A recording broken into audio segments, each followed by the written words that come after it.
అందరికీ praise lord. ప్రభు అయిన యేసుక్రీస్తు నామములో మీ అందరికీ శుభములు తెలియజేస్తున్నాం. ప్రియమైన దేవుని బిడ్డలారా, బాగున్నారా? మీరు, మీ పిల్లలు, మీ కుటుంబాలు మీరందరూ క్షేమంగా ఉండటానికే ఈ వాక్యము ద్వారా కూడా మీరు మేలు పొందాలనే ఉద్దేశంతో మేము ఈ వాక్యాన్ని ప్రతిరోజు పంపిస్తూ ఉన్నాం.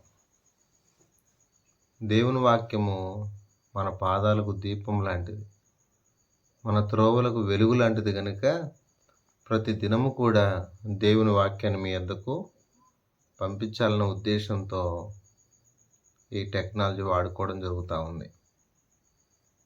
మరి మీరందరూ ఏదైనా పనులు చేస్తూ ఉంటే, ఉద్యోగాల కొరకు ప్రయత్నిస్తూ ఉంటే, వివాహాల కొరకు ఎదురు చూస్తూ ఉంటే ప్రభు దగ్గర కనిపెట్టి జాగ్రత్తగా ముందుకు అడిగేయాలని మీకు నేను తెలియజేస్తా ఉన్నాను. రండి, కీర్తనలు నేటి హెబ్రోన్ క్యాలెండర్ వాక్యం చదువుకుందాం. 9వ కీర్తన 9వ చరణాన్ని నేను చదువుతున్నాను. నలిగిన వారికి తాను మహాదుర్గమును, ఆపత్కాలంలో వారికి మహాదుర్గమగును. నలిగిన వారికి తాను మహాదుర్గమగును. దేవుని యొక్క లక్షణాన్ని మనం ఇక్కడ చూస్తూ ఉన్నాం. దేవుడు అసలు మానవుని జీవితంలో ఏమై ఉన్నాడో ఈ భాగం చదివినప్పుడు మనకు అర్థమయ్యేది. సహజంగా మానవుడు రకరకాల వాటి ద్వారా నలిగిపోతూ ఉన్నాడు. అర్థమైందా?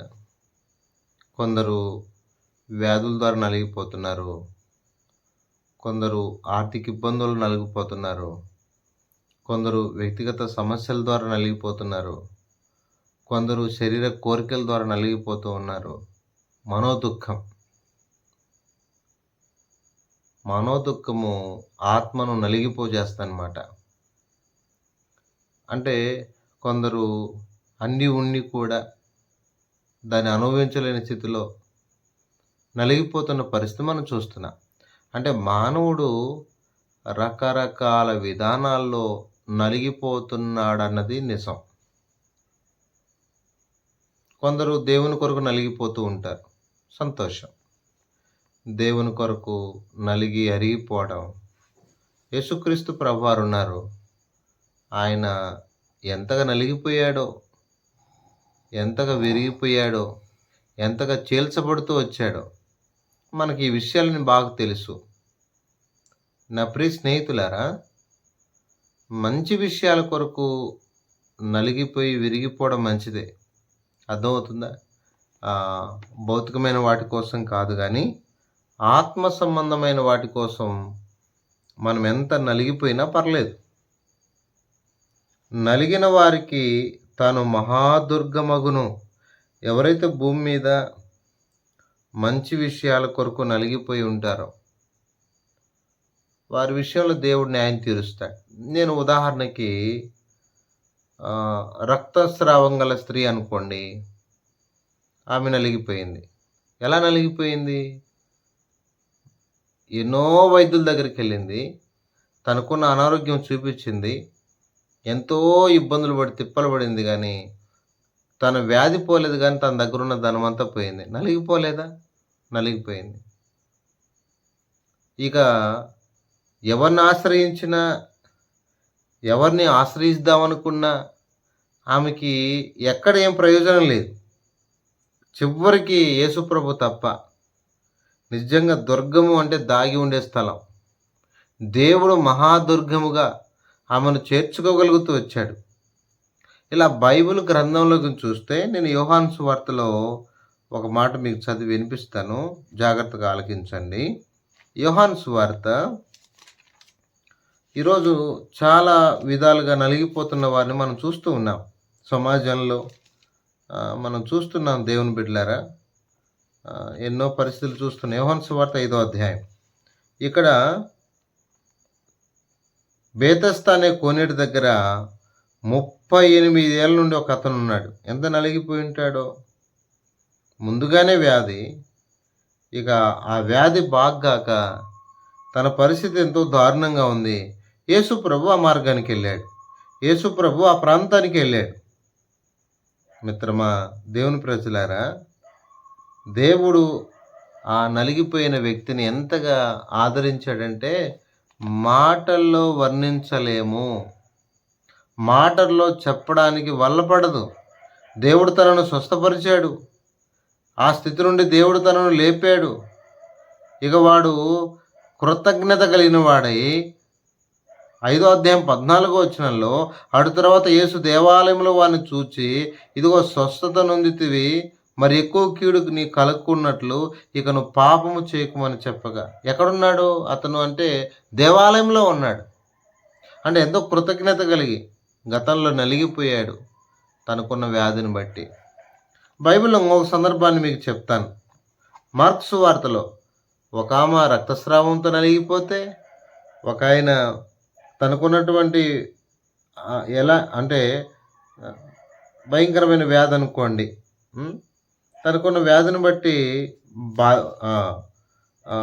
రకరకాల వ్యాధులు గలవారు అక్కడ ఉన్నారు. ఇతను కూడా ఒక వ్యాధి ఉంది. రండి, మార్క్సు వార్తలో మరొక వ్యక్తి ఎలా నలిగిపోతున్నాడో నేను చెప్తాను. మార్క్సు ఈరోజు కూడా ఇలా నలిగిపోతున్న వారు లేకపోలేదు. మార్క్సు వార్త 5వ అధ్యాయం 3వ వచనం, వాడు సమాధుల్లో వాసం చేసేవాడు, సంఖ్యలతో నేను ఎవరిని వాడిని బంధించలేకపోయాను. పలుమార్లు వాని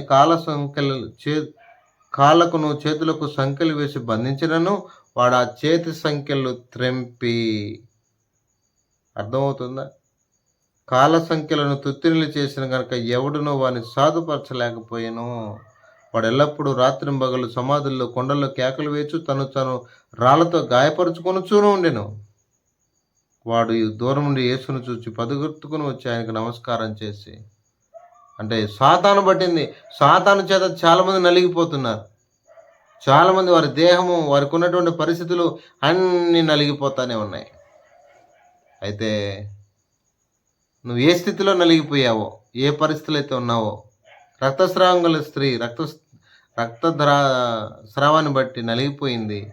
యేసు వైపు చూసింది.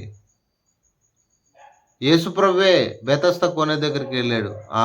38 సంవత్సరాల నుంచి ఆ స్థితిలో ఉన్నాడు. నలిగిపోయిన వానికి మహాదుర్గంగా దేవుడు మారుతూ వచ్చాడు. ఎప్పుడు రాత్రింబగళ్ళు సమాధుల్లో ఉన్నటువంటి దెయ్యాలు పట్టినటువంటి ఆ యొక్క వ్యక్తి, నా ప్రియ స్నేహితులారా, తన స్థితి ఎంతో భయానకమైన పరిస్థితి. సేనాదయం పట్టినవాడు, వాని పరిస్థితి ఘోరం. కాబట్టి ఇట్లా రకరకాల విధానాల్లో ప్రజలు ఏమవుతుందంటే నలిగిపోతూ ఉన్నారు. నలిగిపోతున్న వారికి దేవుడు, నా ప్రియ స్నేహితులారా, నలిగిపోతున్న వారిని దేవుడు ఖచ్చితంగా ఆయన ఏం చేస్తాడంటే, బైబిల్ ఏం చెప్తుందంటే, ఈ నా మాటలు కాదు, ఒకవేళ నిజంగా ఎవరు ఏ సమస్యలు అయితే ఉన్నారో దేవుడు మాత్రం అద్భుతమైన వాడండి. లూకాసు వార్త 4వ అధ్యాయం 18వ వచనంలో నలిగిపోతున్న వారిని విడిపించే దేవుడు ఆయన. ఆయన వచ్చినందుకే ఇలా సాతాను చేత, రకరకాల రుగ్మతల చేత, రకరకాల పరిస్థితుల చేత నలిగిపోతూ, ముఖ్యంగా పాపము చేత నలిగిపోతున్న మానవుల్ని రక్షించే ప్రయత్నమే యేసు ప్రభు. లూకాసు వార్త 4వ అధ్యాయంలో చూస్తాం. నా ప్రియ స్నేహితులారా, ఇలా నలిగిపోతున్న వారిని దృఢపరచడానికి యెషయా గ్రంథం 61:1 చూస్తాం. యెషయా గ్రంథం 57:15లో మనం ఏం చూస్తామంటే, నలిగిపోయిన వారిని ఉజ్జీవింప చేయడానికి. యోబు గారు ఎంత నలిగిపోయారండి, చాలా నలిగిపోయారుగా, అర్థమైందా? చాలా నలిగిపోయాడు. నా ప్రియ సహోదరులారా, నలిగిపోయిన వారిని దేవుడు 34వ కీర్తన 18వ చరణంలో రక్షించేవాడు అని రాస్తుంటుంది. ఆయన రక్షించేవాడు నలిగిపోయిన వారిని. ఎవడు దీనుడై నలిగిన హృదయం గలవాడై నా మాట విని వణుకుచున్నానో నేను వారిని దుష్టించుచున్నాను. దేవుడు చూసేవాడు. నలిగిపోతున్న ప్రజలను ముఖ్యంగా దేవుని వైపు చూస్తూ, నలిగిపోయి దేవుని వైపు చూస్తూ, దేవా నువ్వు తప్ప నాకేరే రక్షక లేరు, రక్షించేవారు లేరు, నువ్వు తప్ప నాకు ఏరే శరణం లేదు, నువ్వు తప్ప నాకు ఏరే దిక్కు లేదు, నువ్వే నా దిక్కు, ఇంకేమి లేదు. దుర్గము అంటే నువ్వే నా దిక్కు, ఇంకేం లేదు, ఆయనే దిక్కు అనుకున్నప్పుడు ఆయన విడిచిపెట్టే దేవుడు ఎంత మాత్రం కాదు. నలిగిన వారికి తాను మహాదుర్గమగును. దేవుడే దుర్గమవుతాడు. నలిగిన స్థితిలో దైవజనుడు భక్సింగ్ గారు కెనడా ప్రాంతంలో పరిచర్యకి వెళ్ళినప్పుడు, ప్రియ దేవుని బిడ్డలారా, అక్కడ మంచి అక్కడ నేషనల్ సంబంధించి వాక్యం చెప్పడానికి వెళ్ళాడు. నేషనల్ యూత్ రిట్రీట్ వెళ్ళాడు. అద్భుతం ఏంటంటే అక్కడ అద్భుతమైన విధానంలో దేవుని పరిచర్య చేస్తూ వచ్చాడట. చేయడానికి ముందు 3 రోజులు ఉపవాసం ఉన్నాడట. సరే, మొత్తానికి చెయ్యి కూడా విరిగిందట కెనడా ప్రాంతాల్లో. అలానే సేవ చేశాడు. అనేకులు పట్టబడ్డాడు, అనేకులు దేవుని నమ్ముకున్నారు, అనేకులు పరిచారకులు అయ్యారు. విరిగినప్పటికీ కూడా పరిచర్య ఆగలేదు. అందుకే విరిగి నలిగిన మనసును దేవుడు అలక్ష్యం చేయడు. విరిగి నలిగిన మనసే దేవునికి ఇష్టమైన బలి. అర్థమవుతుందా? కాబట్టి దేవుని పరిచర్యలో పౌల్లాగా ఎవరైతే విరిగి నలిగిపోతారో వారిని దేవుడు తప్పక గణపరుస్తాడు. పౌలు గారు దేవుని కొరకు పానార్పణంగా పోయబడ్డాడు. కాబట్టి లోకంలో పాప సంబంధమైన వాటిలో కాదు నలగాల్సింది, దేవునిలో విరిగి నలిగిపోవాలి, దేవుని చేతిలో విరవబడాలి. కాబట్టి అట్లా దేవుని బిడ్డలారా, చక్కగా ఈ భూమి మీద దేవుని కొరకు మనం జీవిద్దాం, దేవుని కొరకు నలిగిపోదాం. అవసరమైతే పౌలు గారి వలె ఎంతగా ఆయన దేహం అంతా కొట్టబడింది, జాగ్రత్త పడదాం. కాబట్టి నలిగిన వారికి దేవుడు మహాదుర్గంగా ఉన్నాడు. నువ్వు ఏ విషయంలో అయితే నలిగిపోయావో పశ్చాత్తాపడి దేవుని వైపు చూడు. దేవుడు నిన్ను కనికరిస్తాడు, దేవుడు నిన్ను ఆదరిస్తాడు. ఆయన మహాదుర్గంగా ఉంటాడు. ఎవరు నిన్ను ఆదరించకపోయినా. కొరాహ కుమారులు, ప్రభు నువ్వు తప్ప మాకు దిక్కేం లేదు, ఎవరు రాణించుకోవట్లేదు, వారు మందిరంలోకి వెళ్ళారు, నువ్వే మా దిక్కని దేవుడు వారిని ఆశ్రయించలేదా? వారిని ఆదరించలేదా? వాడు జాగ్రత్త పడదాం. దేవుడు మహా దుర్గంగా మనకున్నాడు. అందుకే దావీదు గారు అంటారు, నా దాగుచోటు నీవే. 32వ కీర్తనలో నా దాగుచోటు నీవే.